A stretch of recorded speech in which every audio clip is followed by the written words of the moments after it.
So, hey, one and all, welcome back to Podcast with Neil. Can you believe it's been 10 episodes with the Mang series? And I just started off this December, and the love you guys have shown me has been incredible. Thank you for 300 subscribers. It's been a pleasure entertaining you all. And tonight, the Mang 10th episode, we are going to cover United versus Watford in the FA Cup third round. And joining me today is a very special guest. He's okay. Let me just bring him on screen first. I know you guys are dying to witness the amazing. So, with me is Mr. Abhik Chatterjee. He is the head of football operations for Odisha FC, the club that has debuted in ISL this season. We'll just Abhik, if you just introduce yourself to us and tell us about your journey into becoming the head of football of Odisha FC. First of all, thank you for having me, Neil. Pleasure to be on with you. It's The Indian Super League is a very interesting football league because India is split into two sets of football fans. One set that watches the Premier League, they feel Indian football is boring, not worth their time, and the second part are those who are actually watching the Indian Super League, those that have watched the I League, and those that are connoisseurs of Indian football. So for them, probably the Indian Super League might be a known commodity. It's the seventh season now, Mhm. and I was involved with the Indian Super League since the very beginning, in the foundation year in 2014. The first year I worked with the league, and after that I joined Northeast United. I spent a couple of years there. Then I went to Fateh Hyderabad in the I League, and then I joined what was earlier Delhi Dynamos, known as Delhi Right. Dynamos, and then the club shifted to Odisha last year. And now I'm here. This year it's been played in Goa because of the pandemic. It's been an interesting journey. Indian football is a very dynamic, evolving, and a very I don't know how to put it. It's times are exciting for Indian football.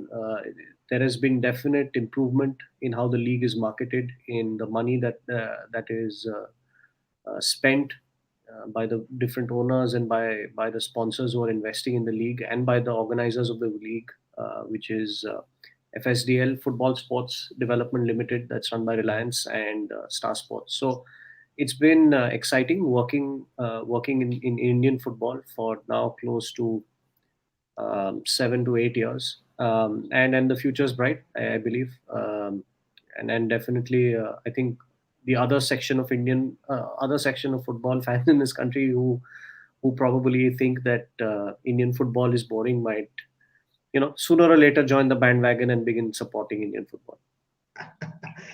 So, as you said, Indian football is split between Premier League watchers and the ISL and the other league watchers. But let me just remind you, coming from a background in Kolkata, you must be well aware that Indian football in Kolkata is split into two sections.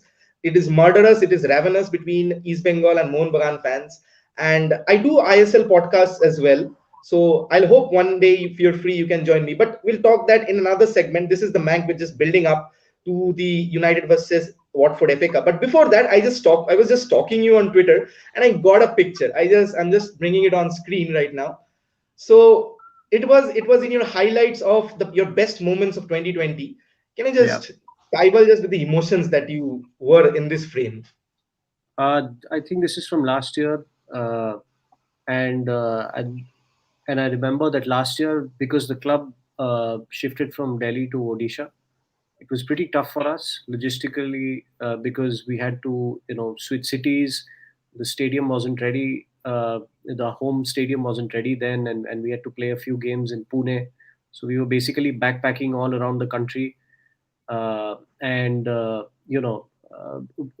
all our first set of, I think, 8 or 9 games we had to play on the road. So for people who think it's very, for people on the outside, they feel it's very glamorous, being at the football team, because they just see what's on the outside. But it's logistically a big challenge when you're moving around with 40 to 50 people from 8 to 9 cities, and it's very tough, and it's a very mentally challenging experience working in any sport, or working with a team in any sport. So I remember this was one of the games wherein we did pretty well, and I think this set us on the road for four successive wins, Right.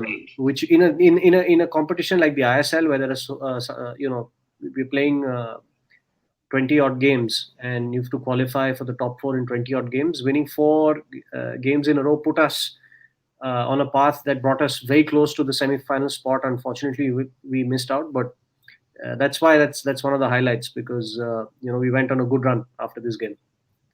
Right.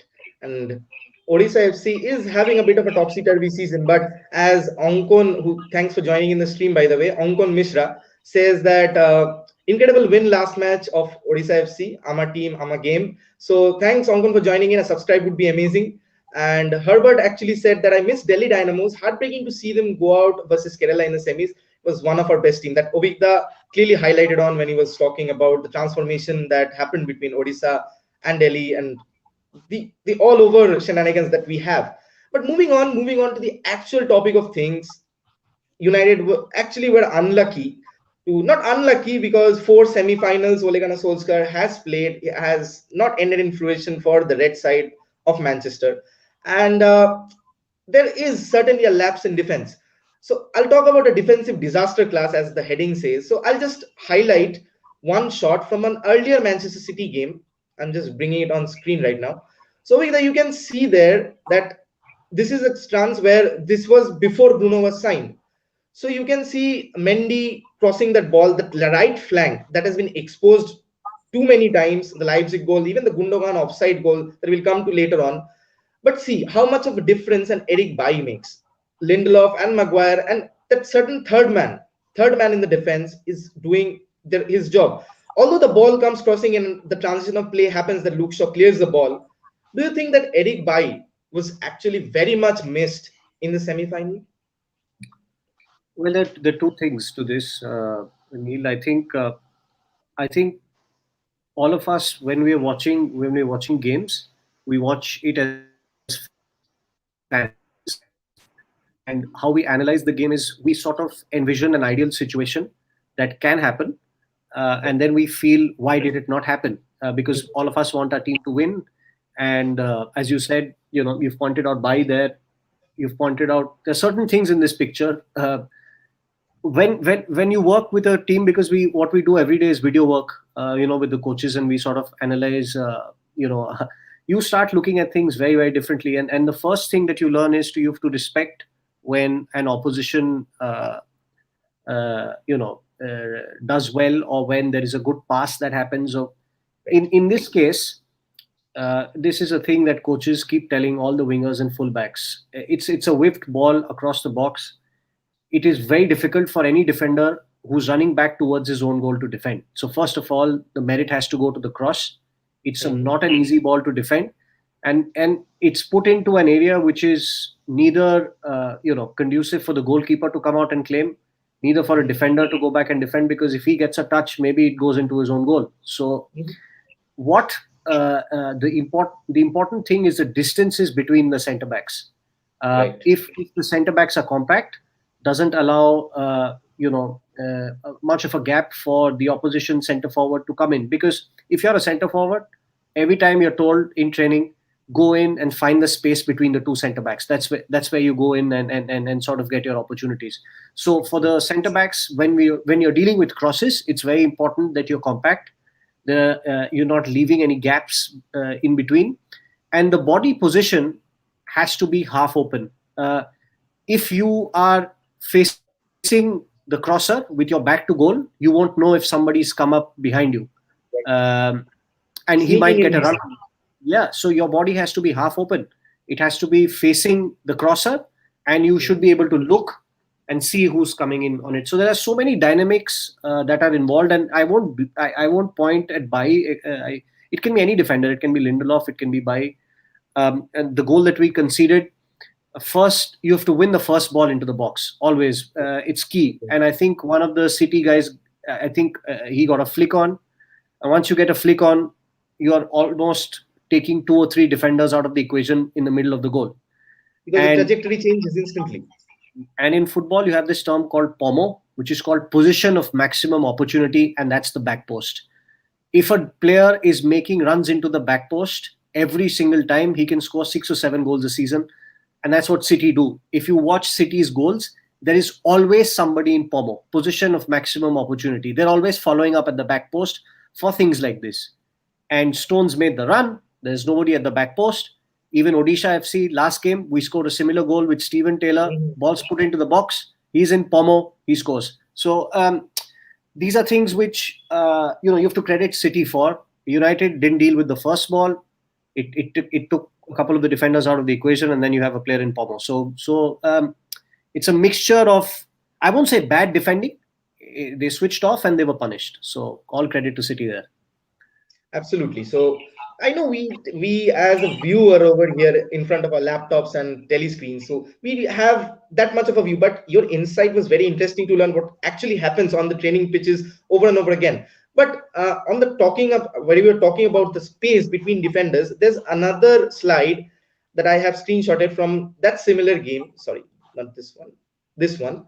Okay. So here you see United's compact defense, the one which we came out 2-0 with McTominay scored that screamer of a goal thanks to Edison. As you can see, United's defensive organization, when they play with a back three, is immaculate. Suddenly, if you see, a Lindelof is here marking, Luke Shaw is over there, and Brandon Williams covering out the wide channels, where City do make the runs with the diagonal crossfield ball. Suddenly, Wan-Bissaka is here, is happy. He is happy to have his man. Zinchenko over here. Suddenly, you put out the Lindelof out of equation for a more expansive approach that Man United had in the last match, going with their 4-4-2 diamond or a 4-3-1-2, whatever formation ins and outs happens in the game.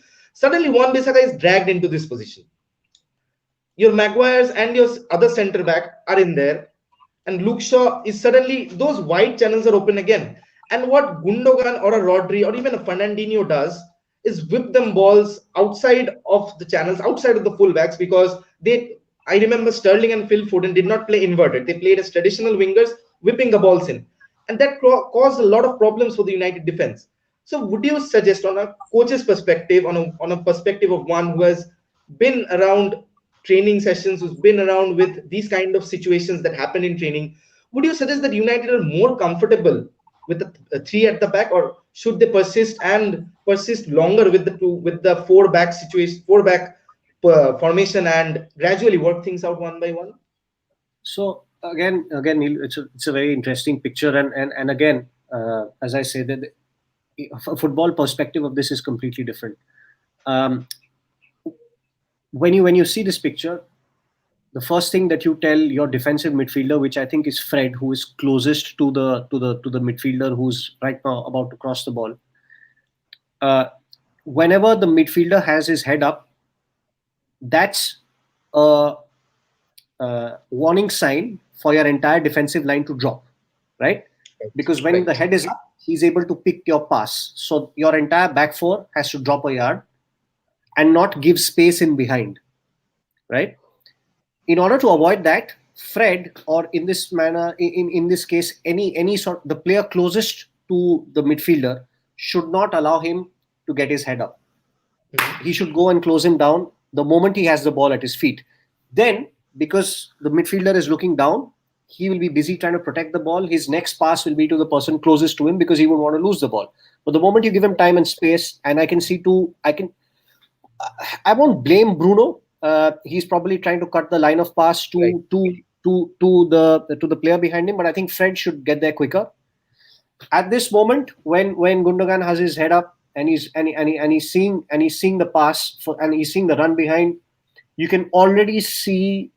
I can see Maguire, and then there's Shaw. You can see Shaw starting to drop now, even before the ball is kicked. That's the trigger for him to drop and close space in behind. I won't blame Lindelof, because what we instruct the back four to do is stay compact, right? If you are trying to be expansive, if you're trying to close the gap out on the sides, the gap between the fullback and the centre back is never good. That's what people like De Bruyne exploit. It's called running through the gate. The run through the gate is always dangerous. It's okay providing teams more width and trying to stop the cross and deal with the cross, because we've got Maguire and Lindelof who are decent in the air. and City do not have, big strong forwards and forwards who are especially good at heading the ball. I'm Hmm. okay with them giving the width. I'm okay with the City players taking it wide and crossing the ball, because their crossing is not their strength. Their Hmm. strength is intricate one twos around the box, playing De Bruyne in. So if Wan Bissaka gets dragged out wide, then there's a huge gap between him and Lindelof. So I think the structure is fine. I think this is decent.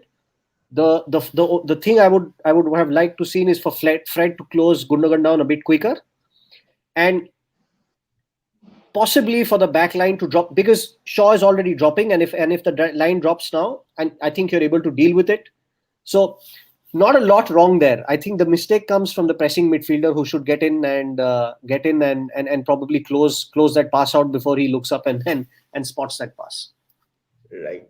So we take a few comments. Shomo, thanks for joining in. Abhik da आज भी boxer पहने हो क्या? As a matter of fact, yes. So he can be happy. He also says Watford will win. Ben Foster will score a goal from a goal kick. And our this is Herbert actually coming in. Our defense organization is similar to our attack. Freestyle, no cohesiveness, nothing looks rehearsed. Everything is on the spot. You agree with this, Obigda? No, no, I don't agree with that. I think we've seen an improvement, but I Right. think there are mistakes. Of course, United, they I think clean sheets are something we should make a priority, because we're not keeping clean sheets.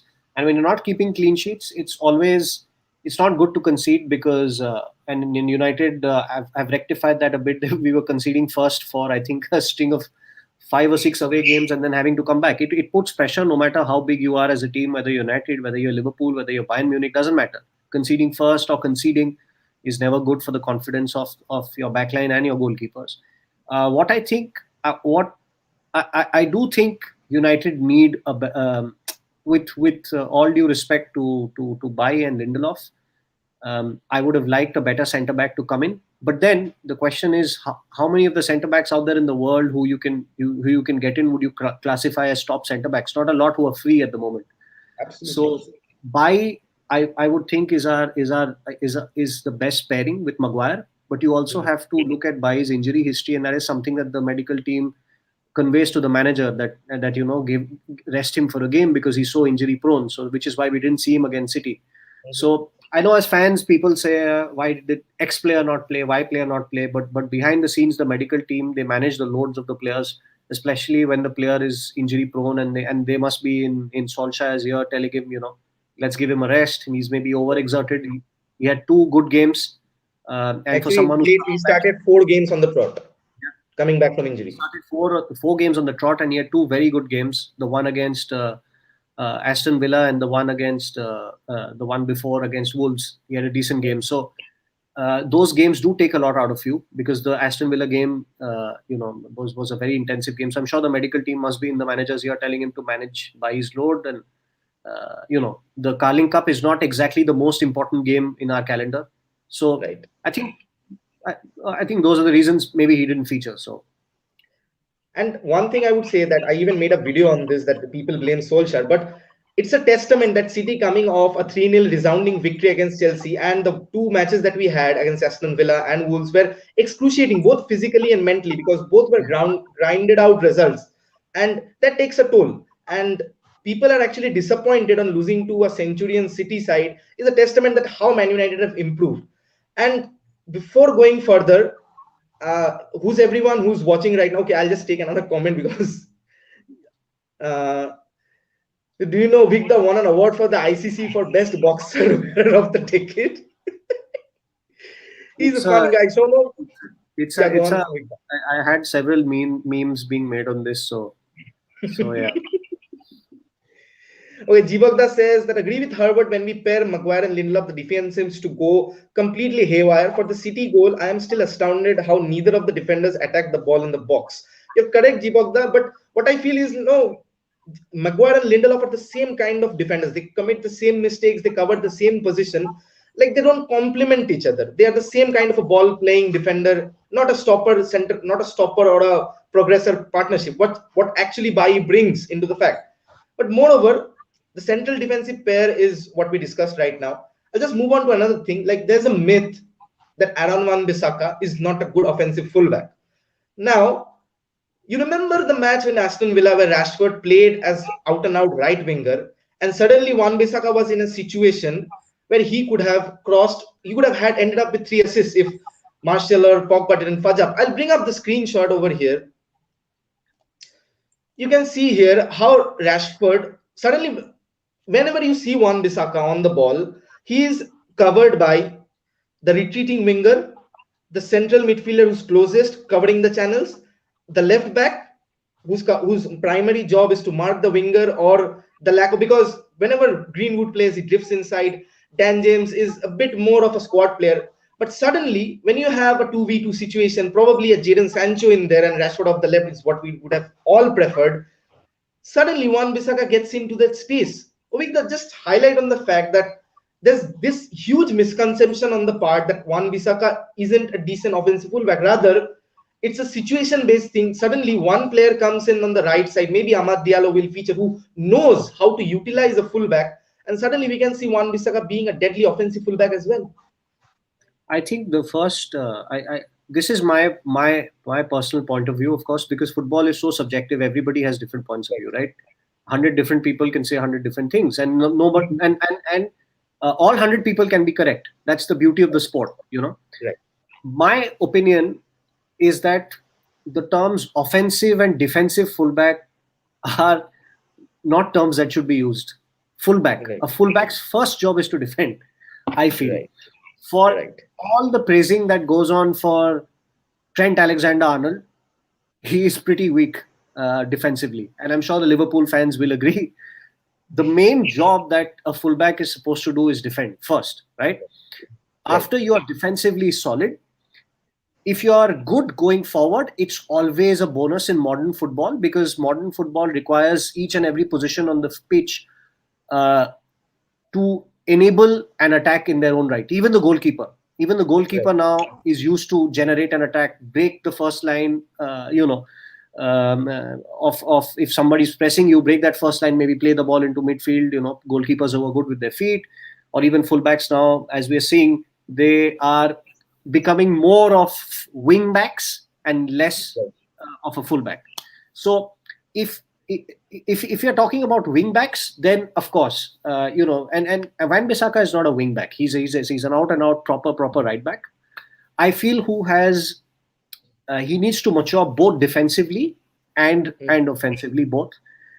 Defensively, I think Wan-Bissaka is a very good 1-versus-1 defender, and I think that's a fundamental for any defender. It's not easy to beat him 1-on-1. What I think he needs to understand is killing space in behind, because a lot of time Wan-Bissaka is caught out when it's a classic fullback's conundrum. When a midfielder has the ball, player like a Kevin De Bruyne, who's always occupying that half space between the fullback and the centre back, whether you close him down or whether you close the opposing fullback, and a team like City, wherein the fullbacks are always bombing forwards, I think that he needs to improve killing the space. Sometimes I think he's young. People forget, and people expect him to become Cafu all of a sudden, but they have to understand that he's young, he's developing as well. So in this situation, I think what happens after this is Wan-Bissaka actually manufactures a very good run. Right. And I think he gets into the box, and I think the defenders don't pick him up at all. So I think this is the run that he made. Yes, this is the run that he makes, and you don't make that run unless you have you have an instinct to attack. So I think when people say they are good, they're not good offensively, because he provided the assist for Martial in the game against Aston Villa. It was his cross. I remember he provided the cross to Martial for, I don't know, we played Chelsea, and then it was him with a very good cross that Martial scored from. So I think what people I think are mistaking is, when we say he's not a good attacking fullback, they're expecting 50 crosses. The term is consistency. His service is not consistent. When he's getting into that position, I think what he needs to work on is consistency. So if you are delivering 5 crosses in a game, 3 to 4 of those should be good quality crosses, that are either giving your centre forwards or your attackers a chance, or at least creating some issue in the box. But He's I'll just not. contradict you on one Yeah. little thing. Like whenever United's fullback has the ball, your midfield should bomb forward, your attacking midfielder should bomb forward, and the support striker or the winger on the on the other side of the half should make in the numbers. But generally, we don't. We only see either Martial or Cavani, whoever is playing. There's only one body to hit in the box, and that's very difficult with three defenders guarding that space, half spaces, close spaces. That, It's yeah, very that difficult. is because I'll tell you why that happens with United. It's because United are a counter-attacking team, right? United Right. are built to counter-attack. So when the bodies are going forward, everybody moves forward. The problem Mhm. that United face sometimes is when you're playing against a team that's almost everybody's back in the box, and Mhm. you have to create that sort of impetus going forward. That's when I think United. I won't say struggle, but that's United Achilles heel in a way wherein teams like City can and open teams up, because teams like City, their main aim is to stretch you like this and Mhm. create gaps inside. That's what Mhm. that's what allows them to play through the lines, get into half spaces, and play. A team like United is a counter-attacking team at its core. United's main strength is transitioning quickly from Right. and you've got people on the flanks who are extremely quick, and you've got a person like Bruno Fernandes who can possibly beat the first press and possibly find you the ball. People like Pogba who can spread it out quickly. So counter-attacking wise, United are excellent going forward, and that's when you see the beauty of United actually when they go forward. And as you said, it's a different situation when you're dealing with a team that's parked in front of you, or they're parking the bus in front of you. That's when even Van Bissaka, the mentality. I think Solskjaer. Um, I think the conundrum he's facing is because I think he wants to stop the rot and not concede. There are clear instructions, Right. for them to not take risks. So it's not that simple. It's not that simple. It's not one thing, because United had such a big systematic problem in terms of different players in different parts of the pitch. And as a coach, I do feel Solskjaer is limited in terms of course he's not. Let's face the truth. He's not Klopp. He's not Pep Guardiola. But what Mhm. Solskjaer is that I think he has a good sense for what the Right. players want, Right. or what suits certain players. I think he's got that sixth sense Mhm. where he understands how to get the best out of certain players, and he's using that to his advantage now. Whether that continues to favor us in the long run, we'll see. But what we forget is that even he's learning as a coach with us. Right. A lot of people. I can understand United being a big club. We're always obligated to challenge for trophies, but there are a lot of people who don't want to afford him that patience. I view it as a coaching development for him as well. And Mhm. you have to put your hand up and say when he's been under pressure, he's responded well. That shows character, that shows belief, that shows good man management. Sir Alex Ferguson was successful not because he was a good coach. Sir Alex Ferguson was successful because he was a good man manager. Sir Alex always Right. used to delegate coaching responsibilities to the people he had, like Mike Phelan, like Rene Mullenstein, like the people who used to do the actual coaching, like Carlos Queiroz. Those were the Mhm. guys that used to coach, not Ferguson. The manager never. The manager won't come and he's not going to come on the training field and start telling you, okay, this is how you invert, this is how you attack. He's the man manager. He's the one who will give you Right. the big picture, and he's the one who will make sure everything is tied together at the end. So, yeah, I agree with what you say in terms of United not finding that right balance. But I Right. think that's how we are at the moment. We have to accept that's our challenge, and it's a learning process for everybody, both the players and the managers, and the manager involved. Absolutely.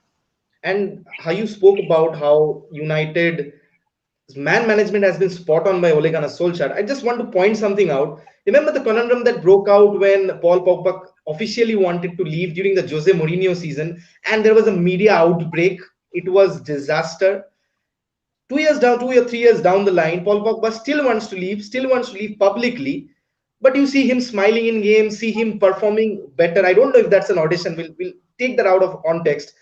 But the whole dressing room that Mourinho lost because maybe of a few things and largely contributed of Paul Pogba.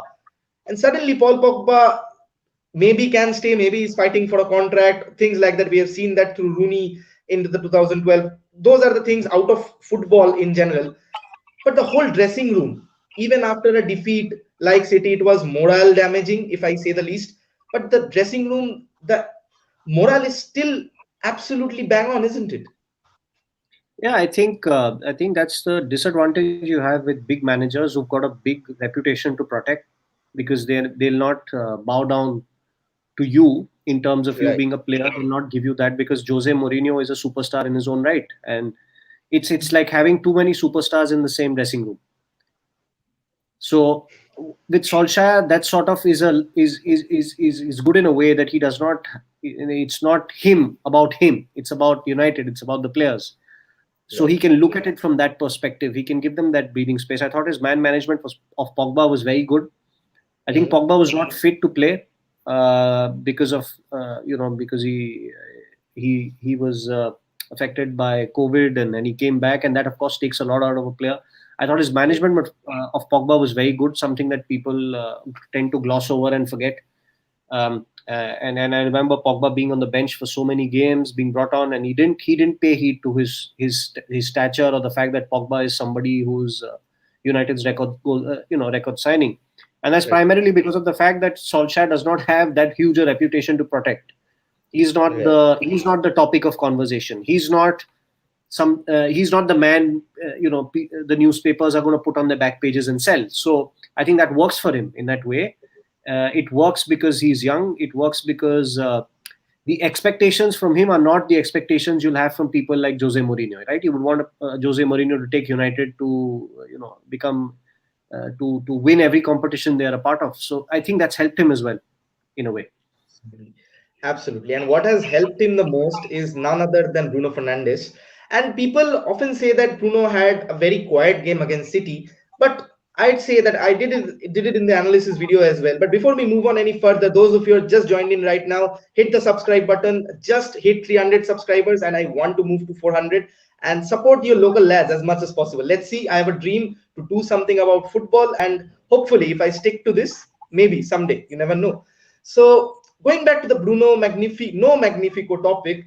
So Avik, I would just like to ask you this because on a tactical perspective, Bruno Fernandes on that match, we all knew that Fernandinho was going to be doing a job on him that allowed Paul Pogba to roam off in that Mezzala role, had that free space, and Paul Pogba was suddenly dictating games. And just before the John Stones goal, it was a very unlucky goal in my opinion. United were level on attempts, almost had their share of possession. City were more. United were hitting counter-attacks. Finishing was a bit here and there, a few offside calls here and there. But United were dominating. But what I would like to highlight is the fact that Bruno Fernandes, even without the ball, was so amazing. He was in this particular shot, you can see him chasing down Kevin De Bruyne, stopping a counter-attack. In the other shot, whenever this was the most important part, that whenever City's goalkeeper Stefan had the ball, he's not as good as distribution as Ederson, and we have seen how Ederson fudge up these chances. Bruno was the first man to charge off with the press, going from his position, and this was the transition that happened. Is that the goalkeeper played into the fullback, 2-3 passes. United with their high press actually won the ball in the transition of play, and this happened over and over again for 3 or 4 times. So, would you agree that Bruno, even if he is offensively not that much as eye-catching as he has been in other games, but still, this was a 7.5 out of 10 performance from him? Yeah, I absolutely agree. Possibly not 7.5. It would be 7. but I think the thing that Bruno has, which a lot of United players lack, is character. He is That's the character you would want, at Manchester United. The He's not satisfied even when we are winning. He wants it to be better and better. You can clearly see that, and he's Right. someone who's a pain and a pleasure to play with. A pain because he's always demanding higher standards from you. He's never satisfied, and he makes that very very very well known. He's very vocal. He's a winner. He's a winner. You can clearly see he has that elite mentality that I truly admire in an athlete. That a lot of a lot of successful United players have had, like Wayne Rooney had the same sort of character before, when before he approached the later years of his career. He had that same hunger. Roy Keane, of course, Nemanja Vidic, of course, Rio Ferdinand. All of them had that the ability to not be satisfied even when you're on top. I think Right. that's what defines him. And Bruno is a team man. And in modern football, as you know, even in the Indian Super League, when we tell our players so many times, no team can carry passengers. The only two people in the world who you can carry are Cristiano Ronaldo and Lionel Messi. Apart from that, nobody can be a passenger. Even the forwards have to work. That's how modern football is now. It's evolved to a point wherein no player can afford to just have a paid holiday on the pitch. And he sort of demonstrates that every single time he's on the pitch. So, and he's bound to have a dip. It's unnatural, or it's unheard of for a player to be a 9 out of 10 in every games he's playing. And you have to also consider the fact that fatigue accumulates, over a period of time. Especially when you're playing without fans, there's no added thrust and impetus on the pitch that gives you the, what do you call it, the adrenaline boost. A lot of the times wherein you sometimes forget that you're tired. All of these mental plus fatigue, all of these things add up, and despite that, when you're willing to work your socks off for the team, when you know that you're not having the best of days attacking wise, but you're helping your team as much as possible, I think that it shows what an elite player he is and what an elite mentality he has. So I'm sure he'll be back. I'm sure maybe he needs a little bit of rest. Maybe and a player like him, the good thing about him is he never stops trying. Even when he misses, shots, or he misses the next pass, he's always trying it again. So, he's a big part of the team at the moment. Absolutely, absolutely. And more about Bruno Fernandes, that whenever he signed, it was a debate that how he would fit in coming off from the Portuguese league, the Premier League, a whole different ball game where you can see likes of Leeds United coming off from the Championship and actually spending more than United. And talking about the transfer window, our main acquisition this term was Van de Beek, and he has not featured that much. My sole take on this is that Van de Beek is not a number 10. He is more of an enganche or a support striker who plays in that space, or a Ram Deuter, not as wide as Thomas Muller, but he prizes on those one-touch football which United don't currently play. Suddenly, you see Pogba out on his way, and Van de Beek played brilliantly on that Leipzig games, because the CL matches will have spaces, because the Leipzig match, the defenders don't actually tuck in. They press, but they don't actually park the bus. So Van de Beek found space, which is difficult to find in the Premier League. And suddenly, if Amad Diallo clicks at right wing, or else Jadon Sancho, who I believe is an inevitable transfer that is waiting to happen, and suddenly those three, what Solskjaer initially played in the first match against Cardiff, were those intricate, nonchalant one-touch passes, and he likes to set up his attack in that way, a rotating trio, so that the zonal mark or the man mark goes haywire, and United are suddenly in with midfield members running in from deep and providing that support. So, what do you make of Van de Beek? What's the situation in your terms? I feel very bad for Donny Van de Beek, because it's just so. I can understand Solskjaer's point of view. The only way he plays right now is if we play a 4-4-2 diamond. That's the way we Right. fit him in.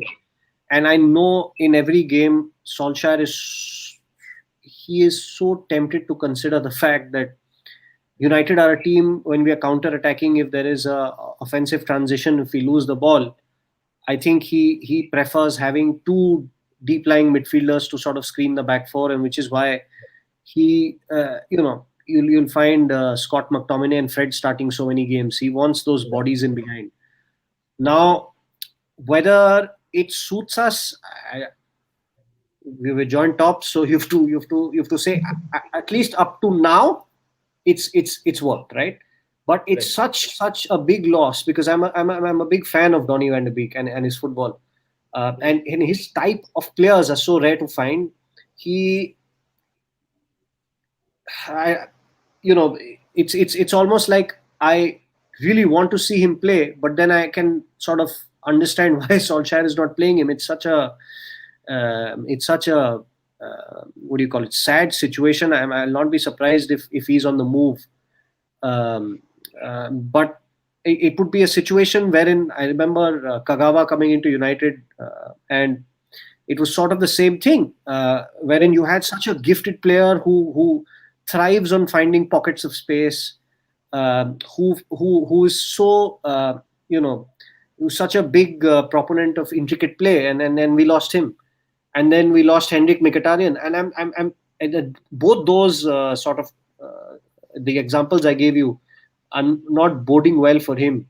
Um, at all, because I don't think Solskjaer has the confidence to go with such an offensive formation, leaving the At back the thin, moment. because at the moment.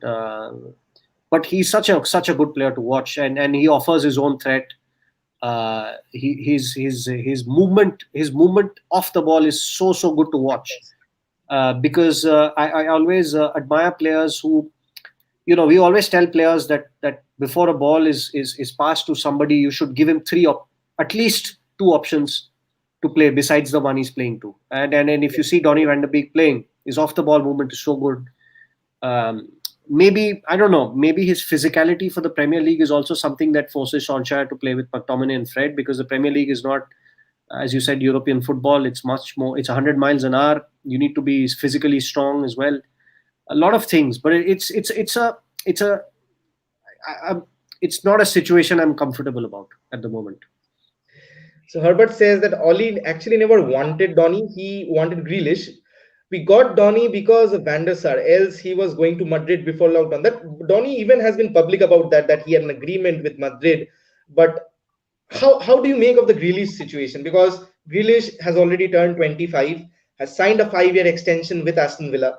Now suddenly there's this feeling that if Grealish doesn't make the next move in a year, he'll be 27 or 20, 27, 28, and suddenly people will start looking for younger alternatives of that sort.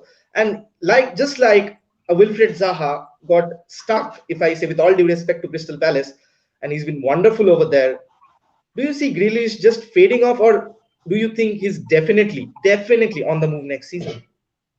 I think the thing which people sort of tend to gloss over this, and we go through this almost every single day, is the fact that people forget being a big fish in a small pond is one thing. Being a big fish with other big fish in a big sea is a different thing, because a player like Grealish is of course top dog at Aston Villa. He'll get all the attention. Players, you can see that they look for him on the field, right? Whenever Absolutely. they have the ball, Grealish is their most creative outlet. Now, when you come to United, you're one of many. There's I don't know whether Pogba will be sticking around, but say there's Pogba, there's Bruno Fernandes, there's so many other people who can play the pass that you are expecting him to play. Right. The thing, and I'm not a big fan of Grealish as a professional, let's say. He's Okay. had his issues. He's had his issues. The thing that you have to do when you go to a big club like United, you cannot put in one good performance in 5 games. You have to be consistent. Right. You have to be an 8 out of 10. You have to play 8 games out of 10 at the same level. Whether he Right. can do that, I don't know. I don't know, because it's just been like a season and a half or a season where we've seen him mature into the player he is right now. And in England, always there's the tend to hype up, British British players, and talents. inflate their prices. As I said, big And fish that in a will small, also inflate because of Brexit coming into effect. of course. So big fish in a small pond, spot on. Big fish with other big fish, I don't know. That's what actually Bruno has proved us wrong. He was the Yeah. main go-to guy at Sporting, and suddenly he comes and he's the main guy in the Premier League to say with his but stats, and he's but still but continuing. but you have to also see, Neil, that Bruno comes from Sporting Lisbon, right? Sporting Lisbon is a top club, right? It's a Right. top club in Portugal that's challenging for titles, right? Right. If you're coming from Ajax, Donny van der Beek is coming from Ajax. Ajax, they're the top dogs in Holland. So there's a certain pedigree that's attached to you, of course, Mhm. because when you play for the top club in any league, you have certain expectations. You have a fan base, right? You're dealing with it. You are at the so. even though Bruno has come in, he's been a regular with the Portuguese national team. He's been doing pretty well over a long period of time. He's won trophies with Sporting Lisbon. He was the captain of Sporting Lisbon. He comes in from top of the Portuguese league to top of, the top echelons of the Premier League. Right. Aston Villa, all due respect to them, doing well this season, but they are a mid-table to low-table club, right? You come in from there to a club like United, it's a big jump. It's a big jump. And people often tend to forget how big United is. Right. It's not only how you play, it's how you conduct yourself. It's how your image has to be carefully cultivated because there are millions and millions of followers. I don't see Grealish. Well, he's a great player, no doubt, but is he ready for United yet? I really don't know. I'm not saying he won't work here. I'm just saying I don't know. I have my question marks. Absolutely, because we more often than forget that what happens off the field transitions onto the pitch as well. Because with Grealish's so-called controversial lifestyle, it is difficult to have a picture with what Ole is actually building. That a team which is single-minded, which is single-focused. As he said, a lot of players after the defeat 2 seasons ago, a lot of players won't be featuring for United ever again, and that has United. Even though we have had heartbreaks, but United has gone on from strength to strength, and we do kick off the FA Cup third round today. But before that, whoever you're watching, if you have joined in right now, do hit the subscribers button. I've just hit 300. That felt amazing in a month. Just push me on and wish me best of luck so that I can actually do something for football someday. Let's hope. I have a lot of plans. And Obigda, it's been a blessing to have someone over here. But before just a bit before I let you go off to your daily, maybe you have dinner by now, but let us have a talk about predictions. This is the most important segment of the show. Predictions against Watford, considering that United will field a second string side. Probably the likes of Donny, Mason, and Daniel James will feature. Even Odion Igalo might get a run in. Is this business as usual, or that might be just another hiccup? I think so. I think United will get a job done today. I think a 2-0 or a 3-1 possibly. I fully expect United to go on and win this and win this pretty comfortably, because I think City deserved to win the last game. I think City deserved it. We were outplayed in certain in the second half. I think City were the better side, and I think United were a little. I wouldn't say exhausted, but I think we were a little short on ideas. And City capitalized on that. And once they had the goal early on in the second half, they controlled the game more. And when United had to come on looking for that goal, they found more spaces to play into, and they killed us. A team like City, if they know that you have to score against them, they keep the ball really well, and then it's a matter of you running all of the park trying to get the ball off them, and they kill you that way. So I thought they did pretty well, and this game I think United have the better players. I think United have individual quality. There's no question that United has better individual talent, and I think we'll get the job done. It's going to be a pretty. I think it'll be a routine win today. Absolutely. So, whom do you think is going to be starting today? Will United start with Maguire and Bruno, their most two consistent capped players over the last 1.5 seasons or so? Considering that we have vital fixture against Burnley coming up in midweek, or actually, do United go for Bailly and Axel Tuanzebe, probably a Brandon Williams and Alex Telles, midfield trio of Van de Beek, Matic, and your Mata, right wing Daniel James, left wing Mason, and striker Odion Igalo. Do you think this lineup, or actually will Ole keep one or two starters so that he can take them off and kill the game off early? I don't think Igalo is going to start the game. I don't see that happening. Might be wrong. I think United are going to play either Rashford or Martial up front, one of the two up front, because I think even though we are a superior side, I think Ole would like the job done first before he brings Igalo on. I think Telles definitely. I think he deserves a game now. I think he might start. With Maguire, it's difficult to tell because he's a player who's been ever present, unless he's been suspended or injured. So with him, it's a little difficult. I think we might see this. I think we might see Lindelof again because, as you said, it's a crucial game against Burnley, and I think Ole might prefer keeping him fresh for that Because game we need that because height against the like of Sean Dyche's men who spam crosses in the box and wait for the number yeah. 9 to hit them in. So We've I seen the think tactic. Maguire will be there. I think Maguire is going to be there. I think so will Lindelof. Not sure. I think Van Bissaka might be replaced by Tuanzebe, but not too sure about that. The big question is whether Bruno plays or not. That's what I want to see. Whether it's Van de Beek. Solskjaer said Van de Beek is going to play 100%, so that's guaranteed.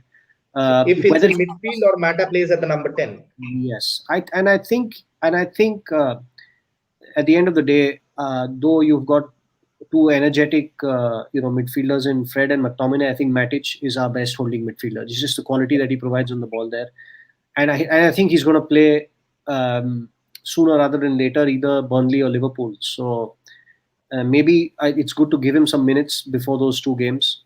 So I think he might make a comeback.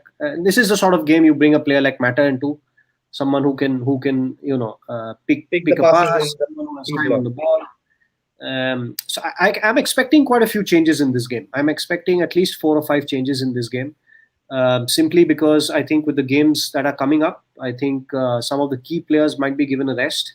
But I do Right. think it will not be a very weakened side that'll be put out, because as United, we are obligated to compete in every tournament that we play. So we have to win this. There's no, a lot of people say, oh, it's good if you're not in any cup games because you have to. The Premier League is. I don't believe in that, and I believe as United, even the Carling Cup, even the Premier League, even the FA Cup, even the Champions League, every game, every tournament that we are participating in has to be won. And I'm sure, I think, being the club that we are, I think all fans would share that same sentiment.